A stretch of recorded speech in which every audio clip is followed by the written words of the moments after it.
জ্বালানি তেলের বাজার স্থিতিশীল রাখতে দেশের প্রতিটি জেলায় সক্রিয় রয়েছে সরকারের গঠন করা ভিজিলেন্স টিম। অবৈধ মজুতদারি ও কারসাজি ঠেকাতে কঠোর নজরদারিতে রয়েছে তেলের পাম্পগুলো। এদিকে রাজধানীর বিভিন্ন ফিলিং স্টেশনে তেল নিতে যানবাহনের দীর্ঘ সারি দেখা গেলেও সরবরাহ স্বাভাবিক রাখতে সারা দেশের মতো ঢাকাতেও সক্রিয় রয়েছে প্রশাসনের এই ভিজিলেন্স টিম। দর্শক, এই মুহূর্তে মতিঝিল এলাকায় অবস্থান করছেন সহকর্মী গোলাম মর্তুজা। তার কাছে জানবো পরিবহনের জন্য জ্বালানি তেল সরবরাহের সর্বশেষ অবস্থা। মর্তুজা, সেখানে তেলের বর্তমান পরিস্থিতি কেমন দেখছেন আমাদের জানান। ধন্যবাদ, অসংখ্য ধন্যবাদ আপনাকে শারমিন। আপনার মাধ্যমে দর্শকদের জানিয়ে দিতে চাই আমরা এই মুহূর্তে অবস্থান করছি রাজধানী ঢাকার প্রাণ কেন্দ্র বলা চলে এক প্রকার মতিঝিলে, এবং মতিঝিলে করিম অ্যান্ড সন্স ফিলিং স্টেশনে আমরা অবস্থান করছি। আমরা সকাল থেকেই ঢাকার বিভিন্ন এলাকায় গিয়েছি, বিভিন্ন এলাকার ফিলিং স্টেশনগুলোতে আসলে আমরা পরিদর্শন করেছি। সেখানে আমরা গ্রাহকদের সাথে কথা বলেছি, যারা তেলের ক্রেতা তাদের সাথে কথা বলেছি, এবং সেই ফিলিং স্টেশনের মালিকদের সাথে কথা বলেছি। আমরা দেখার চেষ্টা করেছি যে প্রশাসনের থেকে যেই তত্ত্বাবধান বা করার কথা সেটা আসলে কতটুকু রয়েছে সেটি আমরা দেখার চেষ্টা করেছি। এবং যেমনটা আমার সহকর্মী আলাউদ্দিন তার প্রতিবেদনে জানিয়েছেন যে ফিলিং স্টেশনগুলোর বাইরে কিন্তু দীর্ঘ একটা জ্যাম তৈরি হয়েছে, দীর্ঘ পরিবহনের সারি তৈরি হয়েছে, এবং সেখানে অপেক্ষা করছেন গাড়ির চালকেরা। তবে এই যে এই দীর্ঘ সারি, সেটি কি আদৌ আসলে সংকট, নাকি সেটি এক প্রকার আতঙ্ক থেকেই আসলে তেল নেয়া, সেটি আসলে কিন্তু একটি ভাবার বিষয় হয়ে দাঁড়িয়েছে। এবং যেমনটা দেখতে পাচ্ছেন, আমরা দেখাচ্ছি করিম অ্যান্ড সন্স এই ফিলিং স্টেশনে কিন্তু মোটর বাইক এবং প্রাইভেট গাড়ি, এই গাড়ির চালকেরা কিন্তু আসলে এসে উপস্থিত হয়েছেন। আজকে শনিবার, সাপ্তাহিক ছুটির দিন, তারপরেও সেই বন্ধের দিনেও কিন্তু কোনো কমতি নেই আসলে এই পরিবহনের। এবং অনেক ক্ষেত্রে দেখা যাচ্ছে ঢাকার বিভিন্ন এলাকায় এই পরিবহনগুলো ফিলিং স্টেশনের বাহিরে লম্বা সারিতে থাকার ফলে যে ঢাকার মূল সড়কগুলো রয়েছে সেখানেও কিন্তু যানজটের তৈরি হচ্ছে, এবং সেই যানজট নিরসনে আমরা দেখেছি ট্রাফিক ইউনিট এবং ডিএমপির যেই ইউনিট রয়েছে তারা কিন্তু বেশ সক্রিয় ভূমিকা পালন করছেন। এবার যদি একটু কথা বলি ভিজিলেন্স টিমের কথা, যেমনটা আপনি জানাচ্ছিলেন দর্শকদেরকে, তেলের নির্বিঘ্ন সরবরাহ নিশ্চিত করতে কিন্তু সরকারের পক্ষ থেকে ভিজিলেন্স টিম দেশের সবগুলো জেলায় সক্রিয় রয়েছে। এবং এই ভিজিলেন্স টিম কিন্তু আসলে গ্রাহক বা ক্রেতাদের অভিযোগের ভিত্তিতে বিভিন্ন ফিলিং স্টেশনে তাদের অভিযান চালাচ্ছেন। সেখানে তারা আসলে নিশ্চিত করার চেষ্টা করছেন যেন সবাই তেলগুলো আসলে কোনো মজুদ না থাকে, সময় মতো তেলগুলো পায়। আমরা যতটুকু জেনেছি তাদের মাধ্যমে যে শুধুমাত্র ঢাকা সিটিতে 12 জন নির্বাহী ম্যাজিস্ট্রেট নিয়োজিত রয়েছেন, যারা এই ভিজিলেন্স টিমের পাওয়া অভিযোগের ভিত্তিতে তারা আসলে ব্যবস্থা গ্রহণ করছেন। এবং এছাড়াও বাংলাদেশ পেট্রোলিয়াম কর্পোরেশনের একজন করে সদস্য কিন্তু প্রতিটি ফিলিং স্টেশনে রয়েছেন, যারা সেখানকার প্রতিদিনের তেলের যে মজুদ এবং তেলের যে সরবরাহ সেটি নিশ্চিত করছেন।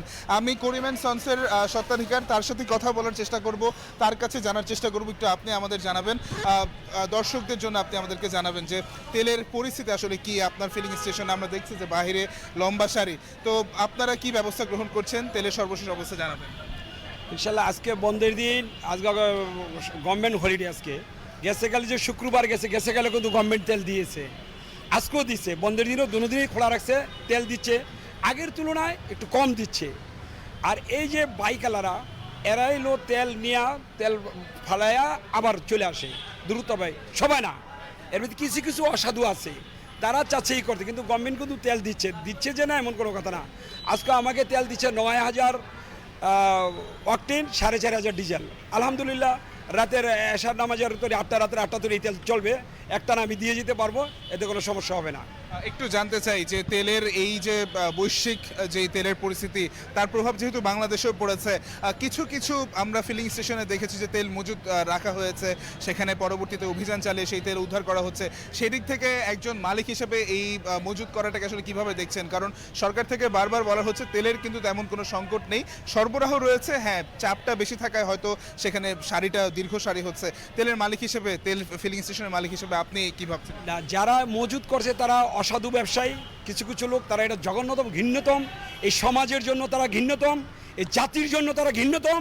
যারা এই মুহূর্তে এই জাতির এই ক্লান্তির সময় তেল মজুদ রাইখা বলে তেল নাই, তাদেরকে শাস্তিমূলক দেও। যারা করছে এটা অবশ্যই তাদেরকে শাস্তি দেও। এই জন্য আমরা চাই যারা এগুলো করছে তাদেরকে শাস্তি দেও। কিন্তু গভর্নমেন্ট তেল দিচ্ছে, তেল আমরা পাচ্ছি, তেল আমরা দিয়ে যাচ্ছি। এই যে শাড়ি তো একটু হবেই, তেলের একটু ক্রাইসিস হচ্ছে, যুদ্ধ চলছে, ইরাক, ইরান, ফিলিস্তিন, ইসরায়েল, এই যুদ্ধের জন্য আমেরিকা, এই জন্য হলো সমস্যাটা। সৌদি আরব থেকে তেল আসে, মিডল ইস্ট থেকে, আরব আমিরাত থেকে তেল আসে, তো এই তেলটা আসাটা একটু বন্ধ হয়েছে, তবু গভর্নমেন্ট দিয়ে যাচ্ছে, আমরা কিন্তু তেল পাচ্ছি ভাই, আমরা কিন্তু সাধারণ জনগণকে তেল দিচ্ছি, কোনোদিনই কিন্তু বন্ধ নাই, গভর্নমেন্টেরও কিন্তু তেল দেওয়া বন্ধ নাই। আরেকটা দেখেন, শুধু একমাত্র বাংলাদেশ সরকার তেলের দাম বাড়ায় নাই, ওয়ার্ল্ডের সব জায়গায় তেলের দাম বাড়াইছে, কিন্তু বাংলাদেশ সরকার তেলের দাম বাড়ায় নাই। বাংলাদেশ সরকার এখনও এই জাতির জন্য অনেক কিছু করছে। আমি বলি যেটা আর কি আমার থেকে যেটা ধারণা, এটা আমি বলতে চাই, এটা আমার থেকে আমি বলতে চাই, এই জাতির জন্য অনেক কিছু করছে এই সরকার। এখন প্রথম আইসেই এই সরকার তেলের দাম বাড়ায় নাই, কিন্তু ওয়ার্ল্ডের প্রত্যেকটা রাষ্ট্রে তেলের দাম বাড়াই দিছে। এটা কি ভালো না ভাই? এটা কি তার জন্য, এটার জন্য কি ভালো না? তাকে অবশ্যই অভিনন্দন জানতে চাই, প্রশাসনের পক্ষ থেকে নির্দেশনা নিশ্চয়ই আছে আপনাদের কাছে, কি কি নির্দেশনা আপনারা মেনে চলছেন? প্রশাসনের থেকে বলছে কোনো হামলা দামলা হলে তাদেরকে কল করতে বলছে, এবং রীতিমতো সিরিয়াল মতো তেল দিতে বলছে। হ্যাঁ, প্রতিদিন ম্যাজিস্ট্রেট আসছে, NHI আসছে, ডিবি আসছে, তারপরে SB আসছে, তারপরে DGF এর লোক আসছে, প্রতি ঘন্টা প্রতি সিভিলে আসে, বা পোশাকধারী আসে, পুলিশ আইসা থাকে, তারা যথেষ্ট পরিমাণ আমাদেরকে হেল্প করতেছে এই বিষয় নিয়ে। জি ভাই, থ্যাংক ইউ। ধন্যবাদ আপনাকে, অসংখ্য ধন্যবাদ। যেমনটা শারমিন শুনছিলেন, আপনার মাধ্যমে দর্শকদের জানানোর চেষ্টা করছিলাম যে প্রশাসনের পক্ষ থেকে কি কি ব্যবস্থা নেওয়া হচ্ছে। শুধুমাত্র ভিজিলেন্স টিম গঠন করে সব জেলায় আসলে কার্যক্রম করা হচ্ছে ব্যাপারটা এমন না, সিভিলে বা যে কোনোভাবেই আসলে প্রতিটি ফিলিং স্টেশনে অভিযান চালানো হচ্ছে, জানার চেষ্টা করা হচ্ছে সেখানে মজুদ আছে কিনা। এবং বেশ গুরুত্বপূর্ণ একটি কথা কিন্তু তিনি আসলে বলে গেলেন যে এই যে সংকটটা আসলে সারা বিশ্বে চলছে, তার মধ্যেও যে বাংলাদেশের তেলের যেই দামটি সেটি এখনও আগের মতোই রয়েছে। তো সেই আগের মতো রেটে আসলে নেয়ার জন্যই কিন্তু দীর্ঘ একটি সারি তৈরি হচ্ছে। তবে অনেক ক্ষেত্রে আমরা দেখেছি যে অনেক ক্রেতাই আসলে প্রয়োজনের তুলনায় অতিরিক্ত তেল আসলে নিতে চাচ্ছেন, যেটি এক প্রকার অন্যান্য ক্রেতাদের জন্য ক্ষতির কারণ হয়ে দাঁড়াচ্ছে। সেটি কিন্তু আসলে বিবেচনার বিষয়। তবে সব কিছু মিলিয়ে প্রশাসন থেকে বারবারই বলা হচ্ছে যে বিদ্যুৎ ব্যবহারের ক্ষেত্রে বা জ্বালানি ব্যবহারের ক্ষেত্রে সাশ্রয় হওয়ার জন্য, যে কারণে কিন্তু এই জ্বালানি সাশ্রয় করতে নতুন কর্মঘণ্টা দেওয়া হয়েছে, যেই সরকারি দপ্তরগুলো রয়েছে এবং বেসরকারি দপ্তরগুলো রয়েছে। এছাড়াও যেই বিপণী বিতানগুলো সেগুলোকেও নির্দেশ দেওয়া হয়েছে সন্ধ্যা 6টার মধ্যে যেন তারা আসলে বিপণী বিতানগুলো বন্ধ রাখে, অতিরিক্ত আলোকসজ্জার মাধ্যমে যেন আমরা জ্বালানি খরচ না করি, সেটিও কিন্তু বারবার প্রশাসন থেকে বলা হচ্ছে।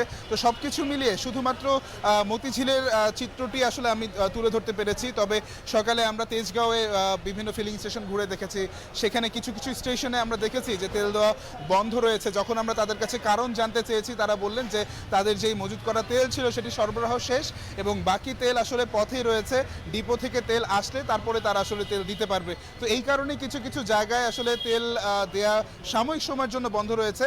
তবে এই যে আমার পেছনে যে চিত্রটি দেখতে পাচ্ছেন, মতিঝিলে আসলে কিন্তু আমাদের যারা দর্শক রয়েছেন, যাদের তেল আসলে পরিবহনের জন্য প্রয়োজন, তারা কিন্তু চাইলেই তেল সংগ্রহ করতে পারবেন, সেটি এক প্রকার বলা যেতে পারে। তো সব কিছু মিলিয়ে দীর্ঘ সারি এবং যেই আবহাওয়া, তাও সবার জন্য বেশ কঠিন হয়ে উঠছে অপেক্ষা করে তেল নেওয়াটা। তারপরে এই সব কষ্ট পার করে যখন এই পর্যন্ত আসলে ক্রেতারা আসছেন, তারা কিন্তু খালি হাতে ফিরছেন না, তারা তাদের তেলটি নিয়েই ফিরছেন।